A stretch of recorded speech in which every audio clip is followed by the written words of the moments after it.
30억 대 100만. 이 숫자가 뭔지 아십니까? 미사일 한 발과 드론 한 대 가격입니다.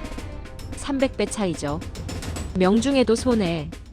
빗나가면 재앙. 10발 쏘면 300억이 하늘로 사라집니다. 막아도 파산. 못 막으면 전멸. 도망쳐도 지옥. 버텨도 지옥. 이게 전쟁입니까? 파산입니까? 2024년 세계 최강 대국들이 이 수렁에 빠졌습니다. 그런데 어느 날 숫자 하나가 모든 걸 뒤집었죠. 2,000원. 한 발에 2,000원. 명중률 100%. 저는 웃었습니다. 장난치냐고. 그런데요. 그 웃음이 제 마지막 웃음이었습니다. 자, 이제 그날 무슨 일이 있었는지 들려드리겠습니다. 제 이름은 잭 머서. 미 공군 전략사령부에서 30년을 복무한 사람입니다. 제 전문 분야는 단 하나였죠. 전쟁의 계산. 미사일 한 발에 얼마가 드는지. 전투기 한 대 띄우는데 기름값이 얼마인지. 전쟁터에서 숫자를 모르면 죽습니다. 그래서 저는 평생 계산기를 두드렸죠. 그런데 2024년 이상한 일이 벌어지기 시작했습니다. 이기는데 돈이 더 드는 겁니다. 패트리엇 미사일 한 발 30억 원. 이걸로 뭘 막냐고요? 100만 원짜리 드론입니다. 중국산 부품 조립하면 대학생도 만들 수 있는 물건이죠. 그런데 이걸 막으려면 30억을 써야 합니다. 한 발 막을 때마다 29억 9,900만 원이 증발하는 거죠. 이스라엘은 더 심했습니다. 아이언돔이라고 들어보셨죠? 세계 최고의 방공 시스템이라고 불리는 물건입니다. 그런데 요격 미사일 한 발에 5만 달러가 들어갑니다. 하나로 7천만 원이죠.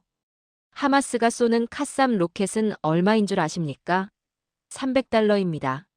40만 원이에요. 7천만 원으로 40만 원을 막는 겁니다. 저는 보고서를 쓰다가 펜을 놓았습니다. 이건 전쟁이 아니었죠. 적자의 행진이었습니다. 2024년 9월. 사우디아라비아에서 악몽이 현실이 됐습니다. 새벽 4시. 아람코 정유시설 상공에 드론 18기가 나타났죠. 레이더에 잡히지 않았습니다. 너무 작고 너무 낮게 날았거든요. 경보가 울렸을 때는 이미 늦었습니다. 패트리엇이 발사됐죠. 5발. 150억 원어치가 하늘로 솟았습니다. 결과요? 3기 격추. 나머지 15기는 그대로 정유시설에 박혔습니다. 폭발이 이어졌습니다. 불기둥이 300m 높이로 치솟았죠. 사우디 원유 생산량 절반이 마비됐습니다. 국제 유가는 하루 만에 19% 폭등했고요. 전 세계 증시가 흔들렸습니다. 150억을 쓰고도 막지 못했습니다. 드론 18기 가격이 얼마인 줄 아십니까? 전부 합쳐서 2천만 원이 안 됩니다. 저는 그날 밤 잠을 못 잤습니다. 계산기를 두드려 봤죠. 이 속도로 가면 미국도 버틸 수 없었습니다. 세계 최강의 군사력이요? 숫자 앞에서는 의미가 없었습니다. 드론 1000기를 만드는데 100억이면 됩니다. 이걸 막으려면요. 패트리엇 1000발. 30조 원입니다. 국방 예산이 전쟁보다 빨리 타들어가는 거죠. 그때였습니다. 보좌관이 태블릿을 들고 왔습니다. 화면에는 로이터 통신 속보가 떠 있었죠. 한국 레이저 방공 시스템 실전 배치 선언. 저는 코웃음을 쳤습니다. 레이저요? 그건 영화에나 나오는 물건이죠. 미국이 20년간 수십억 달러를 쏟아부었는데도 실패한 기술입니다.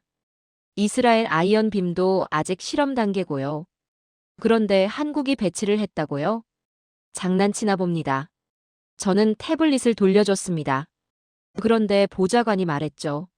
머서 대령님. 기사를 끝까지 읽어보십시오.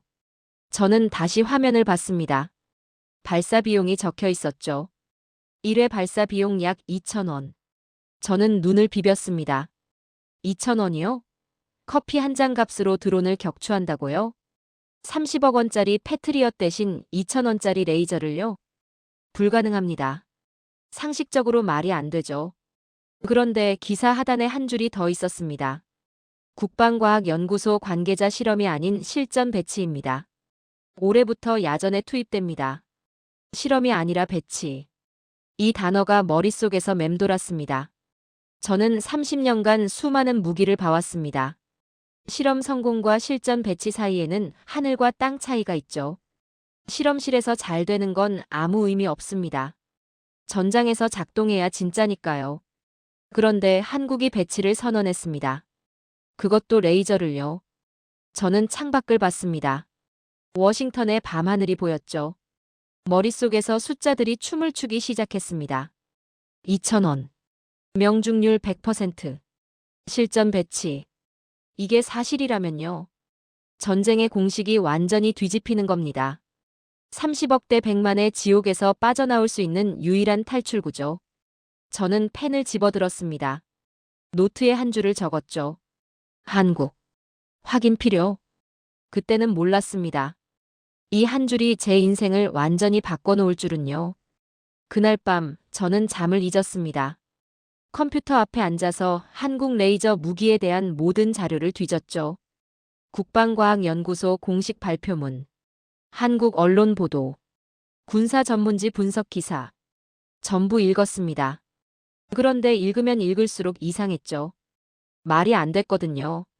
미국이 레이저 무기에 투자한 돈이 얼마인 줄 아십니까? 1980년대부터 시작해서 지금까지 최소 300억 달러입니다. 한화로 40조 원이 넘요. 그런데 결과는요? 실패의 연속이었습니다. 보잉이 만든 공중 레이저 시스템은 폐기됐고요. 육군의 전술 고에너지 레이저, 해군의 함정 탑재형 레이저. 전부 실험 단계에서 멈췄습니다. 이스라엘도 마찬가지였죠. 아이언 빔이라고 들어보셨을 겁니다.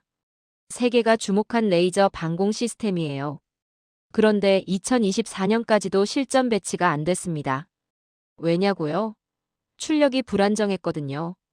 사막의 열기와 먼지 때문에 레이저 빔이 굴절됐죠. 100m도 제대로 못 나가는 날이 수두룩했습니다. 40조 원을 쏟아부은 미국도 실패. 세계 최고의 방공 기술을 가진 이스라엘도 실패. 그런데 한국이 성공했다고요? 저는 코웃음을 쳤습니다. 불가능하다고. 틀림없이 과장 보도일 거라고. 그런데 자료를 파고들수록 이상한 게 보이기 시작했습니다. 한국의 접근법이 완전히 달랐거든요. 미국과 이스라엘은 하나의 거대한 레이저를 만들려고 했습니다. 출력을 높이고 크기를 키우고 돈을 쏟아부었죠. 그런데 한국은요? 정반대였습니다. 작은 레이저 수십 개를 묶었죠. 광섬유로 연결해서 하나로 집속시킨 겁니다. 마치 개미가 코끼리를 이긴 것 같았죠. 미국은 100억 달러짜리 전투기 한 대를 만들었습니다. 한국은 100만 원짜리 레이저 모듈 100개를 연결했죠. 결과는요? 출력은 비슷했습니다. 그런데 가격은 1000분의 1이었죠. 저는 모니터를 멍하니 바라봤습니다. 설마 이게 진짜라면요? 전쟁의 역사가 바뀌는 겁니다. 일주일 뒤 저는 태평양을 건너고 있었습니다. 인천공항에 내렸을 때 한국 국방부 관계자가 기다리고 있었죠. 검은 세단을 타고 대전으로 향했습니다. 국방과학연구소. 한국 방위산업의 심장이라고 불리는 곳이죠. 솔직히 기대 안 했습니다. 미국 방산업체들의 화려한 시설을 봐왔거든요. 록히드 마틴 본사의 초현대식 연구동, 레이시온의 첨단 실험실. 그런 곳들에 비하면 한국은 뭐가 있겠습니까? 그런데 도착하고 보니까요. 웃음이 나왔습니다. 연구소 건물이 낡았거든요. 페인트가 벗겨진 곳도 있었고 복도 조명은 형광등이었습니다. 미국 같았으면 박물관에나 있을 법한 시설이었죠. 저는 속으로 생각했습니다. 역시 과장 보도였구나. 그때 연구원들이 나왔습니다. 작업복 차림이었죠. 기름때가 묻은 회색 작업복. 광택 나는 구두 대신 낡은 안전화를 신고 있었습니다. 명찰에는 이준호라고 적혀 있었죠. 수석 연구원이라고 했습니다. 저는 악수를 하면서 그의 손을 봤습니다. 거칠었죠. 투박하고 굳은 살이 박혀 있었습니다. 이건 실험실에만 앉아있는 사람의 손이 아니었어요. 직접 기계를 만지는 사람의 손이었죠. 회의실로 안내받았습니다. 그런데 프레젠테이션 같은 건 없었죠. 이준호 박사가 화이트보드에 직접 그림을 그리면서 설명했습니다. 머서 대령님, 미국은 왜 실패했는지 아십니까? 저는 대답하지 않았습니다. 너무 크게 만들려고 했기 때문입니다. 그는 보드에 큰 원 하나를 그렸습니다. 100메가와트짜리 레이저 하나. 이게 미국 방식이죠. 그런데 이걸 만들려면 발전소가 필요합니다.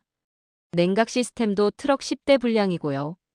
전장에서 운용이 불가능합니다. 그리고 작은 원 여러 개를 그렸죠. 우리는 1메가와트짜리 100개를 묶었습니다. 광섬유로 연결하면 출력은 같아요. 그런데 크기는 컨테이너 하나에 들어갑니다. 저는 물었습니다. 발사 비용이 2,000원이라던데. 그게 사실입니까? 이준호 박사가 웃었습니다. 전기요금입니다. 한 발 쏘는데 전기 2,000원어치면 됩니다. 30억 원짜리 패트리엇 대신 2,000원짜리 전기. 저는 머릿속으로 계산했죠. 드론 1,000기를 막는데 200만 원. 패트리엇으로 막으면 30조 원. 15만 배 차이였습니다. 저는 다시 물었습니다. 명중률은요? 이준호 박사의 눈빛이 달라졌습니다. 확신에 차 있었죠. 3km 밖에 있는 100원짜리 동전을 맞힐 수 있습니다. 저는 웃었습니다. 그건 헐리우드 대사 같았거든요. 과장이 심하다고 생각했죠. 그런데 이준호 박사가 말했습니다. 내일 실사격이 있습니다. 직접 보시겠습니까? 저는 그의 눈을 봤습니다. 허풍을 치는 눈이 아니었죠. 30년간 무기 개발자들을 만나왔습니다. 과장하는 사람은 눈빛이 흔들려요. 그런데 이준호 박사의 눈은 고요했습니다. 저는 고개를 끄덕였습니다. 보겠습니다. 그날 밤 저는 숙소에서 본국에 보고서를 썼습니다. 제목은 이랬죠. K-레이저 시스템 예비평가 보고서. 결론란에는 이렇게 적었습니다. 아직 판단 보류. 내일 실사격 결과를 확인한 후 최종 평가 예정. 그런데요. 펜을 놓으면서 이상한 느낌이 들었습니다. 저도 모르게 기대하고 있었거든요. 다음 날 새벽 5시. 눈을 떴을 때 창밖에 비가 내리고 있었습니다. 저는 커튼을 젖히고 하늘을 봤죠. 먹구름이 가득했습니다. 빗줄기가 굵었고 바람도 거셌어요. 최악의 날씨였습니다. 레이저는 빛이죠. 빛은 수분에 약합니다. 비가 오면 레이저 빔이 산란돼요. 출력이 떨어지고 명중률이 곤두박질 치죠. 미국이 레이저 무기를 포기한 이유 중 하나도 이겁니다. 맑은 날에만 쓸 수 있는 무기가 무슨 소용이냐고요.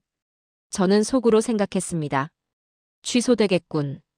이 날씨에 실사격을 강행할 리가 없죠. 그런데 30분 뒤 전화가 왔습니다. 머서 대령님 준비되셨습니까? 차가 대기 중입니다. 저는 물었죠. 이 날씨에 진행합니까? 전화기 너머로 웃음소리가 들렸습니다. 비가 와야 제대로 보여드릴 수 있습니다. 저는 전화를 끊고 멍하니 서 있었습니다. 비가 와야 제대로 보여준다고요? 이게 무슨 소리입니까? 1시간 뒤 저는 실사격장에 도착했습니다. 충청남도 태안 인근의 해안가였죠. 군 통제구역이었습니다. 비가 여전히 쏟아지고 있었고 바닷바람이 매섭게 불었죠. 기온은 8도. 습도는 90%를 넘었습니다. 그런데 현장을 보고 저는 또 웃고 말았습니다.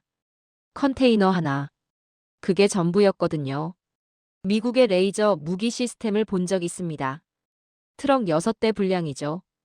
발전기, 냉각장치, 제어 시스템, 레이더. 이걸 연결하는 케이블만 수백 미터입니다. 운용 인원도 20명이 넘고요.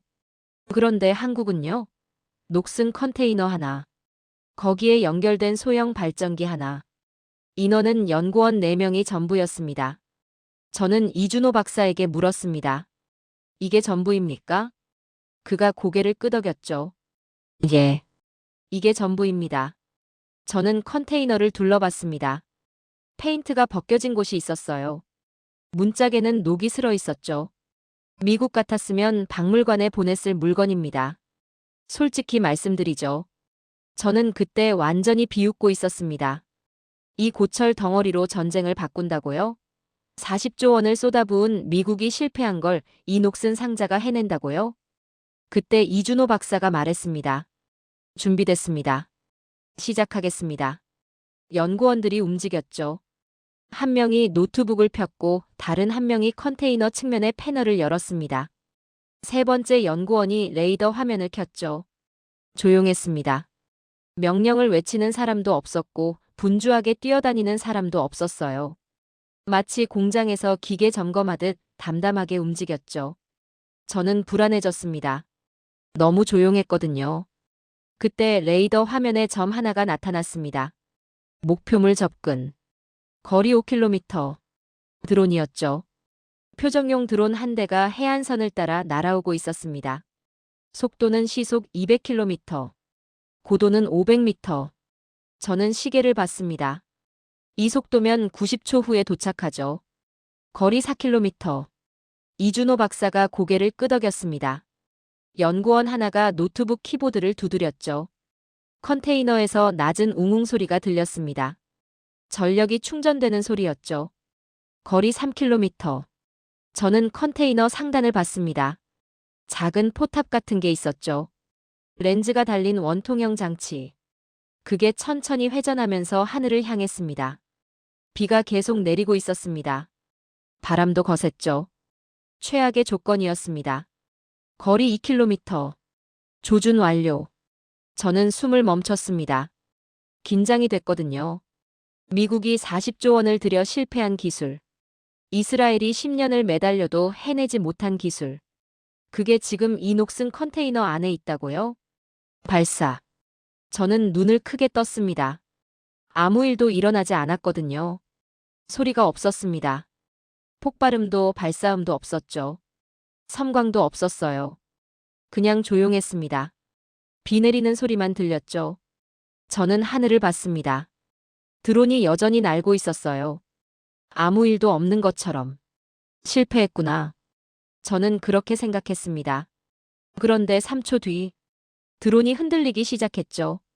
처음엔 미세한 떨림이었습니다. 그런데 점점 심해졌어요. 그리고 갑자기 검은 연기가 피어올랐죠. 드론의 엔진 부분에서요. 드론이 추락했습니다. 빙글빙글 돌면서 바다로 떨어졌죠. 충돌 직전 저는 봤습니다. 엔진이 녹아내리고 있었어요. 금속이 붉게 달아오른 채로. 현장이 조용해졌습니다. 저는 이준호 박사를 봤죠.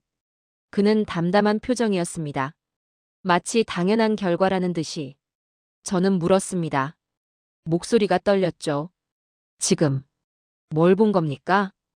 이준호 박사가 대답했습니다. 2000원어치 전기입니다. 비가 계속 내리고 있었습니다. 저는 그 자리에 서서 멍하니 바다를 바라봤죠. 그날 저는 전쟁의 공식이 무너지는 소리를 들었습니다. 그날 저녁 세계가 뒤집어졌습니다. 제가 본국에 보낸 보고서가 유출됐거든요. 어떻게 유출됐는지는 아직도 모릅니다. 그런데 24시간 만에 전 세계 언론이 난리가 났죠. CNN 속보가 먼저 터졌습니다. 한국, 세계 최초 레이저 방공 시스템 실전 배치 성공. BBC가 뒤따랐죠. K레이저, 전쟁의 경제학을 바꾸다. 로이터, AFP, 블룸버그. 모든 언론이 같은 기사를 쏟아냈습니다. 저는 숙소에서 TV를 보고 있었습니다. 화면에 제 이름이 나왔죠. 미 공군 전략사령부 잭 머서 대령, 실사격 참관 후 긍정적 보고서 작성. 저는 TV를 껐습니다. 전화기가 미친 듯이 울렸죠. 본국에서였습니다. 머서, 너 뭘 한 거야? 워싱턴 상부의 목소리는 차가웠습니다. 저는 대답했죠. 사실을 보고했을 뿐입니다. 사실? 내가 본 건 쇼야. 통제된 환경에서 드론 한 대 떨어뜨린 게 뭐가 대단해? 저는 입을 다물었습니다. 반박할 말이 있었죠. 비가 내렸고 바람이 불었고 습도가 90%였다고. 그런데 말하지 않았습니다. 어차피 듣지 않을 거니까요. 전화가 끊어진 뒤 저는 창밖을 봤습니다. 서울의 밤하늘이 보였죠. 머릿속이 복잡했습니다. 정말 제가 본 게 진짜였을까? 아니면 정교하게 연출된 쇼였을까? 의심이 고개를 들기 시작했습니다.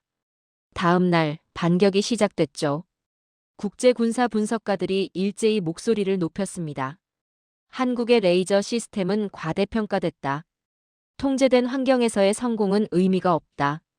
실전에서는 먼지, 연기, 열기류 때문에 실패할 것이다. 미국 방산업체들도 가만히 있지 않았죠. 록히드 마틴 부사장이 인터뷰에 나왔습니다. 레이저 무기는 아직 실험 단계입니다. 한국이 뭔가를 만든 건 사실이겠지만 실전 검증 없이는 평가할 수 없죠. 이스라엘 방산청 관계자도 한마디 했습니다. 우리 아이언빔도 실험에서는 성공했습니다. 문제는 사막이에요. 55도 열기, 모래폭풍, 난기류. 이런 환경에서 레이저가 제대로 작동한 적은 없습니다. 저는 기사들을 읽으면서 고개를 끄덕였습니다. 맞는 말이었거든요. 비 오는 해안가에서 드론 한 대 격추한 게 전부죠. 그게 55도 사막에서도 통할까요? 모래폭풍이 불 때도, 진짜 전쟁터에서도 모르는 일이었습니다. 그날 밤 이메일 하나가 도착했습니다.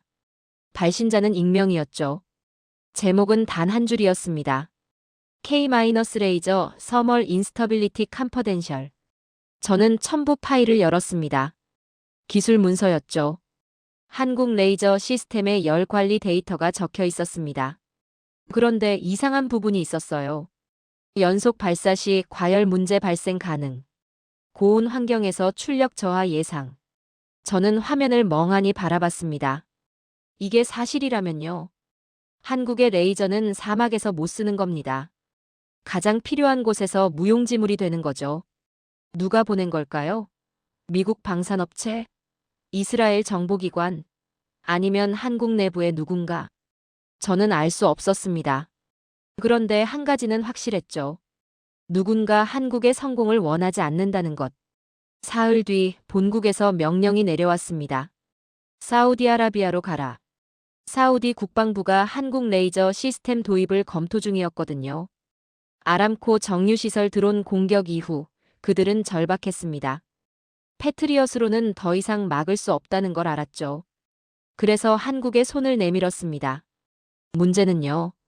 미국이 그걸 원하지 않았다는 겁니다. 사우디는 수십 년간 미국 무기만 사왔죠. 패트리엇, F-15 아파치 헬기. 연간 수백억 달러 규모입니다. 그런데 한국 레이저가 들어가면요. 미국 방산업체들의 밥그릇이 깨지는 거죠. 저에게 내려진 명령의 속뜻은 명확했습니다. 가서 확인하고 문제점을 찾아라. 저는 짐을 쌌습니다. 비행기표를 예약하면서 생각했죠. 나는 뭘 원하는 걸까? 한국이 실패하길 원하나? 아니면 성공하길 원하나? 솔직히 모르겠었습니다. 저는 30년간 미군이었죠. 미국의 기술력을 믿었고 미국의 우위를 당연하게 여겼습니다. 그런데 지금 한국이라는 나라가 그 모든 걸 뒤흔들고 있었어요. 불편했습니다. 그런데 동시에요. 궁금했죠. 비행기에 오르기 전 이준호 박사에게서 메시지가 왔습니다. 머서 대령님, 사우디에서 뵙겠습니다. 우리도 갑니다. 저는 메시지를 읽고 웃었습니다. 그들도 알고 있었던 거죠. 이번이 진짜 시험이라는 걸. 비가 오는 해안가는 예선전이었습니다. 55도 사막이 본선이죠. 저는 창밖을 내다봤습니다. 비행기가 활주로를 달리기 시작했죠. 이번엔 내 눈으로 확인하겠다. 진짜인지 가짜인지. 그게 군인의 방식이니까. 비행기가 이륙했습니다. 목적지는 리야드. 사우디아라비아의 심장이었죠. 리야드 공항에 내렸을 때 열기가 먼저 덮쳤습니다. 문이 열리는 순간 숨이 막혔죠. 55도. 온도계의 숫자가 믿기지 않았습니다. 공기가 끈적했어요. 숨을 쉴 때마다 폐가 타는 것 같았죠. 저는 30년간 전 세계 전장을 다녔습니다. 이라크, 아프가니스탄, 쿠웨이트. 그런데 이런 열기는 처음이었어요. 사막은 적이었습니다. 레이저의 적. 공항에서 호송 차량을 탔죠. 목적지는 아람코 정유시설. 3개월 전 드론 공격을 받은 바로 그곳이었습니다. 차창 밖으로 사막이 펼쳐졌죠. 끝없는 모래벌판. 아지랑이가 피어올랐습니다. 열기류가 공기를 일렁이게 만들었죠.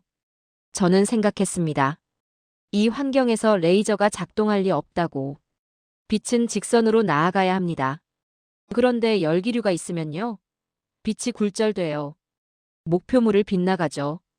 미국이 사막 실험에서 실패한 이유가 이겁니다. 맑은 날에도 명중률이 50% 아래로 떨어졌거든요. 한국은 다를까요? 저는 의심했습니다. 정유시설에 도착했을 때 한국 팀이 이미 와 있었습니다. 이준호 박사가 보였죠. 그는 똑같은 작업복 차림이었습니다. 기름때 묻은 회색 작업복. 낡은 안전화. 55도 열기 속에서 땀을 뻘뻘 흘리고 있었죠. 그런데 표정은 담담했습니다. 옆에는 사우디 장교들이 서 있었습니다. 깔끔한 정장 차림이었죠. 에어컨이 나오는 텐트 안에서 부채질을 하고 있었습니다. 대비가 선명했죠. 한쪽은 땀을 흘리며 일하고 한쪽은 그늘에서 지켜보고. 사우디 국방부 차관이 다가왔습니다. 알마이너스 파이살이라는 이름이었죠. 그가 저에게 물었습니다. 머서 대령, 솔직히 말해주시오. 이게 작동하겠소? 저는 대답하지 않았습니다. 모르겠으니까요. 그날 밤 블록일이 설치됐습니다. 정유시설 외곽에 컨테이너가 배치됐죠. 태안에서 봤던 것과 똑같았습니다. 녹슨 외벽, 작은 포탑, 소형 발전기. 사우디 장교들이 코웃음을 쳤어요. 이 고철로 우리를 지킨다고? 이준호 박사는 대답하지 않았습니다. 그냥 묵묵히 장비를 점검했죠. 저는 지켜봤습니다. 한국 연구원들이 케이블을 연결하고 냉각 장치를 확인하고 레이더를 조정했죠. 아무도 말이 없었습니다. 사막의 열기 속에서 묵묵히 일했어요. 새벽 3시. 모든 준비가 끝났습니다. 저는 이준호 박사에게 물었죠. 열기류 때문에 굴절이 생길 텐데 보정은 됩니까? 그가 고개를 끄덕였습니다. 실시간 보정 시스템이 있습니다.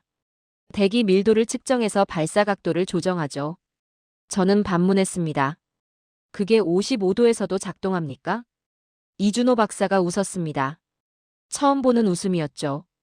그래서 여기 온 겁니다. 새벽 4시 17분. 경보가 울렸습니다. 레이더에 점 5개가 나타났죠. 북동쪽에서 접근 중이었습니다. 드론이었어요. 정유시설을 향해 시속 180km로 돌진하고 있었죠. 이번엔 실전이었습니다. 사우디 장교들의 얼굴이 하얗게 질렸죠. 3개월 전 악몽이 떠올랐을 겁니다. 불기둥, 폭발, 원유 생산 마비. 그때의 공포가 되살아났어요. 거리 4km. 이준호 박사가 명령했습니다. 전력 충전. 컨테이너에서 웅웅 소리가 들렸죠. 발전기가 돌아가는 소리였습니다. 거리 3km. 조준 완료. 저는 숨을 멈췄습니다. 심장이 미친 듯이 뛰었죠. 발사. 빛이 보이지 않았습니다. 소리도 없었죠. 태안에서처럼. 그냥 조용했어요. 저는 하늘을 봤습니다. 드론 5대가 여전히 날고 있었죠. 1초, 2초, 3초. 아무 일도 일어나지 않았습니다. 사우디 장교 하나가 소리쳤죠. 빗나갔다. 실패다. 저는 이준호 박사를 봤습니다. 그의 표정이 굳어 있었죠. 땀이 흘렀습니다. 그런데 손은 떨리지 않았어요. 보정 완료. 재발사. 다시 조용해졌습니다. 1초가 영원처럼 느껴졌죠. 그때였습니다. 선두 드론이 흔들렸어요. 엔진 부분에서 연기가 피어올랐죠. 그리고 추락했습니다. 2번째도, 3번째도, 4번째, 5번째. 3분이었습니다. 3분 만에 5대 전부가 모래밭에 처박혔죠. 현장이 얼어붙었습니다. 사우디 장교들이 멍하니 서 있었죠. 입을 벌린 채로. 아무 말도 못했습니다. 알마이너스 파이살 차관이 떨리는 목소리로 물었습니다. 지금 무슨 일이 벌어진 겁니까? 이준호 박사가 대답했죠. 담담하게. 방어입니다. 저는 열화상 모니터를 봤습니다. 추락한 드론들이 찍혀 있었죠. 엔진 부분이 붉게 달아올라 있었습니다. 금속이 녹아내린 흔적이었어요. 첫 발은 빗나갔습니다. 그런데 2번째는 명중했죠. 시스템이 스스로 보정한 겁니다. 55도 열기와 열기류를 실시간으로 계산해서. 저는 이준호 박사에게 물었습니다. 첫 발이 빗나간 건 실패 아닙니까? 그가 고개를 저었죠. 학습입니다. 시스템이 환경을 읽은 겁니다.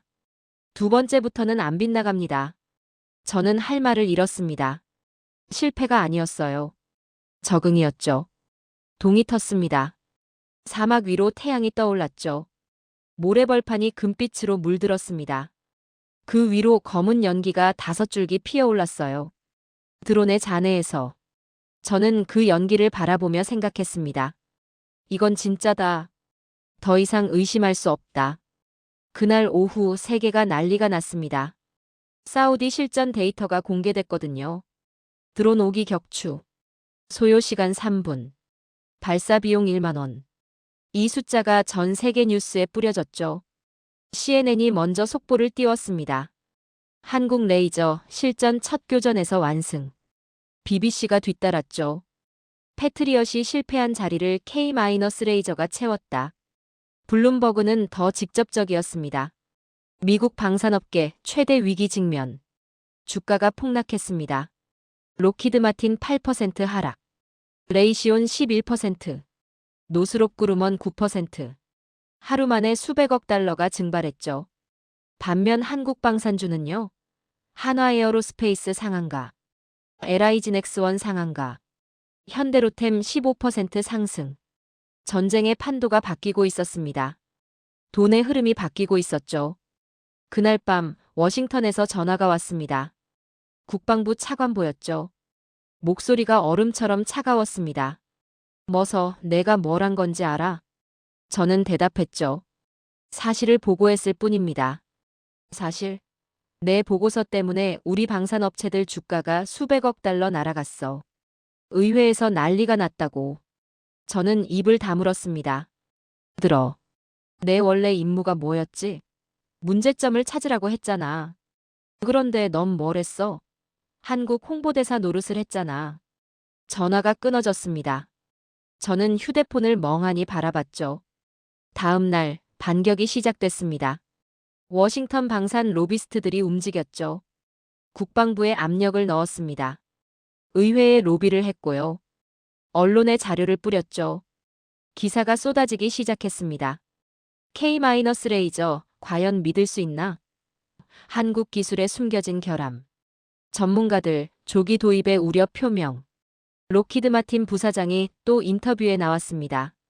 한 번의 성공이 기술의 완성을 의미하지 않습니다. 드론 5기. 50기가 오면 어떻게 됩니까? 500기가 오면요? 검증되지 않은 시스템에 국가 안보를 맡길 수는 없습니다. 이스라엘 방산청도 가세했죠. 우리도 레이저 기술을 보유하고 있습니다. 아이언빔은 한국 시스템보다 출력이 높고 안정적입니다. 조만간 실전 배치될 예정입니다. 거짓말이었습니다. 아이언빔은 아직 실험 단계였거든요. 그런데 언론은 그대로 받았었죠. 저는 기사들을 읽으면서 이를 악물었습니다. 제가 본 건 뭐였습니까? 55도 사막에서 실전 드론 공격을 막아낸 시스템이었죠. 3분 만에 5기를 격추한 기술이었습니다. 그런데 지금 세계는 그걸 부정하고 있었어요. 진실은 승리를 원하지 않는다. 저는 그때 깨달았습니다. 사흘 뒤 상황이 더 복잡해졌습니다. 미국 국무부가 사우디에 압력을 넣었거든요. K-레이저 도입을 재검토하라. 비공식 경고였죠.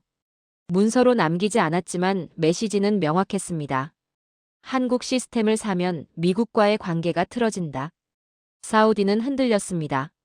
R-파이살 차관이 저를 불렀죠. 머서 대령, 솔직히 말해주시오. 미국은 왜 이러는 겁니까? 한국 시스템이 더 좋은 건 사실 아닙니까? 저는 대답하지 못했습니다. 사실이었으니까요. 그런데 그 사실을 말할 수가 없었죠. 그날 저녁 예상치 못한 일이 벌어졌습니다. 미국에서 대표단이 날아왔거든요. 국방부 차관보가 직접 왔습니다. 록히드 마틴 수석부사장도 함께였죠. 전용기를 타고 12시간 만에 리야드에 도착했습니다. 그들이 누구를 만나러 왔는지 아십니까? 이준호 박사였습니다. 회의는 비공개로 진행됐죠. 저는 배석하지 못했습니다. 그런데 나중에 내용을 들었어요. 미국 측 제안은 이랬습니다. 기술 이전을 요청합니다. 공동 개발 형식으로 진행하죠. 한국은 기술을 제공하고 미국은 시장을 제공합니다. 수익은 7대 3으로 나눕니다. 물론 미국이 7이고요. 저는 그 말을 듣고 웃었습니다. 7대 3이라고요? 기술을 가진 쪽이 3을 가져가라고요? 이준호 박사의 대답이 궁금했습니다. 그는 이렇게 말했다고 하죠. 죄송합니다. 저희는 기술 이전 계획이 없습니다. 미국 측이 다시 제안했습니다. 그럼 5대5는 어떻습니까? 공정한 조건입니다. 이준호 박사가 고개를 저었죠. 비율의 문제가 아닙니다. 이 기술은 대한민국의 것입니다. 파는 물건이 아닙니다. 회의실이 조용해졌다고 합니다. 미국 차관보가 목소리를 높였죠. 박사, 현실을 보십시오. 미국 시장 없이 한국 방산이 성장할 수 있다고 생각하십니까? 우리가 문을 닫으면 끝입니다. 이준호 박사가 대답했습니다. 담담하게. 저희는 문이 없어도 창문을 만들 수 있습니다. 30년 동안 그렇게 해왔으니까요. 회의는 결렬됐습니다. 미국 대표단은 다음 날 새벽에 떠났죠. 얼굴이 굳어 있었습니다. 저는 공항에서 그들을 배웅했습니다. 차관보가 저를 보며 말했죠. 머서, 넌 어느 쪽이야? 저는 대답하지 않았습니다. 비행기가 떠난 뒤 저는 숙소로 돌아왔습니다. 책상 앞에 앉았죠. 노트북을 열었습니다. 보고서를 써야 했습니다. 본국에 보낼 최종 평가서. 손가락이 키보드 위에서 멈췄습니다. 뭘 써야 하지? 그들이 원하는 걸 쓸까? 아니면 내가 본 걸 쓸까? 저는 30년간 군인이었습니다. 명령에 따랐죠. 조직의 이익을 위해 움직였습니다. 그게 군인의 본분이니까요. 그런데 지금은요. 진실 앞에서 침묵해야 합니까? 저는 창밖을 봤습니다. 사막의 밤하늘이 보였죠. 별이 쏟아지고 있었습니다. 이준호 박사가 보낸 이메일이 떠올랐습니다. 우리의 적은 비용이 아닙니다. 불신입니다. 저는 키보드를 두드리기 시작했습니다. 보고서 제목은 이랬죠. K-레이저 시스템 최종 평가서. 결론란에 저는 이렇게 적었습니다. 전쟁의 방정식은 2025년 서울에서 바뀌었다. 열흘 뒤 지옥이 열렸습니다. 중동 전역에서 동시다발 공격이 시작됐거든요. 이란 지원 무장단체들이 움직였죠. 드론 수백 대가 하늘을 뒤덮었습니다. 새벽 2시. 저는 사우디 국방부 상황실에 있었습니다. 대형 스크린에 중동 지도가 떠 있었죠. 빨간 점들이 번지기 시작했습니다. 이라크, 쿠웨이트, 바레인, UAE, 카타르. 점 하나가 드론 편대 하나였습니다. 10개, 20개, 50개. 빨간 점이 계속 늘어났죠. 총 공격 규모는요. 드론 347기. 역사상 최대 규모의 드론 공격이었습니다. 패트리엇이 먼저 대응했죠. 쿠웨이트에서 미사일이 솟아올랐습니다. 30억 원짜리 불꽃이 하늘을 갈랐죠. 명중. 드론 하나가 떨어졌습니다. 그런데 그게 끝이었어요. 패트리엇은 연속 발사가 안 됩니다. 재장전에 시간이 걸리거든요. 드론 한 대 격추하는 동안 10대가 통과했죠. 쿠웨이트 정유시설에 불기둥이 솟았습니다. UAE도 마찬가지였습니다. 아부다비 공항 인근에서 폭발이 일어났죠. 바레인 해군 기지가 불탔습니다. 카타르 가스 시설에 화재가 발생했고요. 상황실이 아수라장이 됐습니다. 사우디 장교들이 소리를 질렀죠. 쿠웨이트 방공망 돌파. UAE 2차 공격 진행 중. 바레인 통신 두절. 저는 스크린을 멍하니 바라봤습니다. 빨간 점들이 중동 전역을 뒤덮고 있었죠. 미국이 수십 년간 구축한 방공망이 무너지고 있었습니다. 그때였습니다. 스크린 한쪽에 파란 점 하나가 떠 있었죠. 사우디아라비아. 아람코 정유시설. 거기만 조용했습니다. 저는 화면을 확대했죠. 드론 43기가 접근 중이었습니다. 가장 큰 편대였어요. 아람코를 완전히 파괴하려는 거였죠. 그런데요. 드론들이 하나씩 사라지고 있었습니다. 43기, 42기, 41기. 숫자가 줄어들었죠. 사우디 장교 하나가 소리쳤습니다. 아람코 방어 중. K-레이저 가동 중. 저는 자리에서 벌떡 일어났습니다. 화면을 봤죠. 블록1 시스템의 실시간 데이터가 올라오고 있었습니다. 발사 로그가 쉴 새 없이 찍혔어요. 발사, 명중, 발사, 명중, 발사, 명중. 소리가 없었습니다. 폭발도 없었죠. 그냥 숫자만 줄어들었어요. 38기, 29기, 17기, 8기, 3분 47초. 화면의 숫자가 0이 됐습니다. 43기 전멸. 명중률 100%. 상황실이 조용해졌습니다. 모두가 화면을 바라봤죠. 숨소리조차 들리지 않았습니다. 같은 시각, 미 국방부 상황실에서도 이 장면을 보고 있었습니다. 나중에 들은 얘기예요. 워싱턴에서 누군가 물었다고 하죠. 저게 뭐야? 저 파란 점은 뭐야? 아무도 대답하지 못했습니다. 그들은 한국 시스템의 성능을 몰랐거든요. 아니, 알면서도 믿지 않았죠. 그날 밤 중동의 하늘이 불탔습니다. 쿠웨이트, UAE, 바레인, 카타르. 수십억 달러의 시설이 잿더미가 됐죠. 그런데 사우디만 멀쩡했습니다. 아침이 밝았을 때 CNN 속보가 떴습니다. 중동 동시다발 공격, 사우디만 무피해. K-레이저 시스템 43기 전량 격추. BBC 특파원이 현장에서 리포트했죠. 저 뒤에 보이는 시설이 아람코 정유시설입니다. 어젯밤 43기의 드론이 이곳을 향해 날아왔습니다. 그런데 보시는 것처럼 흠집 하나 없습니다. 영상이 전 세계로 퍼졌습니다. 불타는 쿠웨이트, 연기 자욱한 UAE, 그리고 멀쩡한 사우디. 대비가 너무 선명했죠. 이틀 뒤 제가 기자회견장에 섰습니다. 워싱턴이 아니었어요. 리야드였죠. 사우디 국방부가 마련한 자리였습니다. 전 세계 기자 200명이 모였죠. 저는 마이크 앞에 섰습니다. 손이 떨렸어요. 30년간 군인으로 살았습니다. 명령에 따랐죠.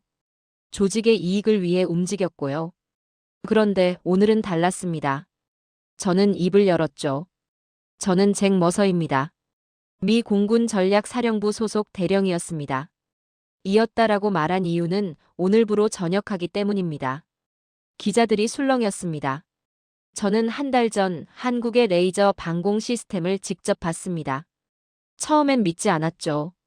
미국이 40조 원을 쓰고도 실패한 기술을 한국이 해냈다고요? 불가능하다고 생각했습니다. 저는 잠시 멈췄습니다. 그런데 저는 봤습니다. 비 오는 해안가에서 드론을 격추하는 걸. 55도 사막에서 실전 공격을 막아내는 걸. 그리고 이틀 전 43기의 드론을 3분 만에 전멸시키는 걸. 기자들의 카메라 플래시가 터졌습니다. 전쟁의 방정식이 바뀌었습니다. 30억 원 대 2천 원. 이 숫자가 역전된 겁니다. 이건 기술의 승리가 아닙니다. 철학의 승리입니다. 저는 마지막으로 말했죠. 한국은 전쟁을 바꿨습니다. 비용이 아니라 의지로. 규모가 아니라 정밀함으로. 저는 군인으로서 이 진실을 증언합니다. 회견장이 조용해졌습니다. 저는 마이크에서 물러났죠. 다리가 후들거렸습니다. 그때 누군가 박수를 쳤어요. 1명, 2명. 박수가 퍼졌습니다. 저는 고개를 들었죠. 회견장 뒷줄에 이준호 박사가 서 있었습니다. 여전히 기름때 묻은 작업복 차림이었죠. 그가 조용히 고개를 끄덕였습니다. 그 순간 저는 알았습니다. 내가 본 건 무기가 아니었다. 한 나라의 의지였다. 기자회견 이후 세상이 빠르게 변했습니다. 사우디가 먼저 움직였죠. K-레이저 시스템 30기 추가 도입 계약. 금액은 12조 원이었습니다. 역대 한국 방산 수출 최대 규모였죠. UAE가 뒤따랐습니다. 카타르, 바레인, 쿠웨이트도요. 이틀 전까지 미국 편을 들던 나라들이었죠. 그런데 하룻밤 사이에 돌아섰습니다. 불타는 자국 시설과 멀쩡한 사우디를 본 거죠. 선택의 여지가 없었습니다. 폴란드가 연락해왔습니다. 독일도요. 일본까지. 전 세계에서 문의가 쇄도했죠. K-레이저. 그 이름이 세계 방산 시장의 중심에 섰습니다. 저는요. 전역했습니다. 30년간 몸담았던 미 공군을 떠났죠. 후회는 없었습니다. 진실을 말했으니까요. 그게 군인의 마지막 임무라고 생각했습니다. 전역 후 한 달이 지났을 때 서울에서 편지가 왔습니다. 국방과학연구소 봉투였죠. 이준호 박사가 보낸 거였습니다. 짧은 편지였어요. 머서 대령님, 아니 이제는 머서 씨라고 불러야겠군요. 한국에 오실 생각 있으십니까? 보여드리고 싶은 게 있습니다. 저는 비행기표를 끊었습니다. 인천공항에 도착했을 때 이준호 박사가 기다리고 있었죠. 여전히 같은 작업복 차림이었습니다. 기름때가 묻어 있었고 낡은 안전화를 신고 있었어요. 저는 웃었습니다. 박사, 아직도 그 옷입니까? 그가 어깨를 으쓱했죠. 편하거든요. 차를 타고 대전으로 향했습니다. 국방과학연구소. 처음 왔을 때가 떠올랐죠. 낡은 건물, 형광등 조명, 기름때 묻은 연구원들. 그때 저는 비웃었습니다. 이 시설로 뭘 하겠냐고. 그런데 지금은요. 그 낡은 건물이 달라 보였습니다. 연구소에 도착했을 때 이준호 박사가 저를 지하시설로 안내했죠. 문이 열렸습니다. 거대한 공간이 나타났어요. 블록 마이너스이었습니다. 블록 1의 2배 크기였죠. 출력도 2배. 사거리는 10km까지 늘어났습니다. 그런데 그게 끝이 아니었어요. 이준호 박사가 다른 문을 열었죠. 더 큰 공간이 나타났습니다. 블록 3. 이건 뭡니까? 이준호 박사가 대답했죠. 미사일 요격용입니다. 탄도미사일까지 막을 수 있어요. 저는 할 말을 잃었습니다. 드론에서 시작해서 미사일까지. 한국은 멈추지 않고 있었죠. 이준호 박사가 말했습니다. 머서 씨, 이게 끝이 아닙니다. 우리는 지금 블록5까지 설계 중이에요. 위성 요격용이죠. 저는 그를 바라봤습니다. 박사, 왜 이렇게까지 합니까? 돈 때문입니까? 명예 때문입니까? 이준호 박사가 고개를 저었죠. 우리 아버지 세대가 맨손으로 이 나라를 세웠습니다. 전쟁의 폐허에서요. 배고프고 가난하고 아무것도 없었죠. 그래도 포기하지 않았어요. 그가 창밖을 바라봤습니다. 저는 그 세대에게 빚진 사람입니다. 다음 세대가 무시당하지 않게. 다시는 강대국 눈치를 보지 않게. 그게 제가 이 일을 하는 이유입니다. 저는 가슴이 뜨거워졌습니다. 이건 기술이 아니었어요. 의지였죠. 한 세대가 다음 세대에게 물려주는 자존심이었습니다. 연구소를 나올 때 이준호 박사가 작은 상자를 건넸습니다. 기념품입니다. 열어봤죠. 드론 파편이었습니다. 사우디 사막에서 떨어진 드론의 조각이었어요. 레이저에 녹아서 가장자리가 울퉁불퉁했죠. 이거 제가 가져도 됩니까? 이준호 박사가 웃었습니다. 그날의 증거니까요. 가지고 계세요. 저는 지금 서울에 살고 있습니다. 전역 후 한국에 정착했죠. 작은 아파트에서 삽니다. 창밖으로 한강이 보여요. 밤이면 불빛이 반짝이죠. 책상 위에는 그 드론 파편이 놓여 있습니다. 매일 아침 그걸 봅니다. 그날의 빛을 떠올리죠. 30년간 전쟁의 계산기를 두드렸습니다. 비용과 효율만 생각했죠. 그런데 한국이 가르쳐줬어요. 전쟁은 숫자가 아니라는 걸. 의지라는 걸. 2,000원의 빛이 30억 원의 어둠을 이겼습니다. 작은 나라가 강대국의 공식을 뒤집었죠. 저는 그 순간을 목격한 사람입니다. 그래서 자랑스럽습니다. 여기까지가 제 이야기입니다. 오늘 영상 끝까지 봐주신 선배님들께 감사드립니다. 선배님들 세대가 이 나라를 세우셨죠.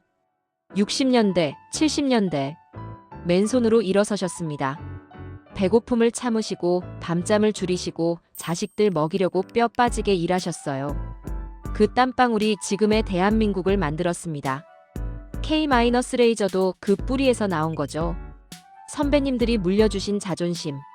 그게 지금 세계를 바꾸고 있습니다. 자랑스러우시죠? 저도 자랑스럽습니다. 구독 버튼 한번 눌러주시면 감사하겠습니다. 돈 드는 거 아니고요. 저에겐 큰 힘이 됩니다. 그리고 선배님들 식사 거르지 마시고요. 날씨 추운데 따뜻하게 입고 다니세요. 아프시면 바로 병원 가시고요. 건강이 최고입니다. 다음 영상에서 또 뵙겠습니다. 감사합니다.